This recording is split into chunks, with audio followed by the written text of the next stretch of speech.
বন্ধুরা আজকে বানাবো ব্যানানা চকলেট স্মুদি। তো তার জন্য ব্যানানা কেটে নিয়েছি, একটা কাঁঠালি কলা। তো এই চকলেটটা নেব, এটা ডার্ক চকলেট। এই ব্র্যান্ডটা আমি ইউজ করি, কেকের ক্ষেত্রেও করি আর যে কোনো পারপাস। আর এই কোকো গুঁড়োটা লাগবে আমার, কোকো পাউডারটা। আর লাগছে সাদা তিল, ব্যানানা তো বলেছি, আমন্ড কাজু। আর এটা হচ্ছে ওই চকলেটটা আমি ছুরি দিয়ে গুঁড়ো করে নিয়েছি, ভ্যানিলা এসেন্স, কোল্ড মিল্ক, আর এটা চিয়া সিড। তো চলো তৈরি করি।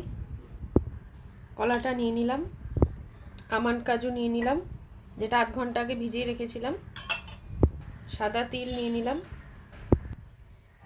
একটু মধু নিয়ে নিলাম, একটুখানি ভ্যানিলা এসেন্স নিলাম, না থাকলে দারচিনি গুঁড়ো নেওয়া যেতে পারে। এই চকলেটটা এই যে গুঁড়ো করে নিয়েছি ছুরি দিয়ে।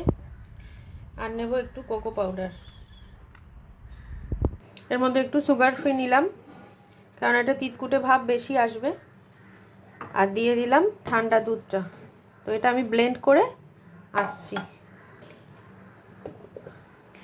তো এটা অলরেডি ডান, এরকম হবে। তো কালকে দেখিয়েছি ব্যানানা স্মুদি, তো আজকে চকলেট ব্যানানা স্মুদিটা দেখালাম, তোমাদের কেমন লাগলো? যদি কেউ ফেসবুক থেকে দেখে থাকো তো সুস্মিতা সরকার চ্যানেলটা ফলো করে দিও। আর যদি কেউ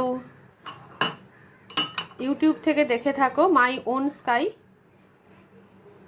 তো চ্যানেলটা সাবস্ক্রাইব করে দিও।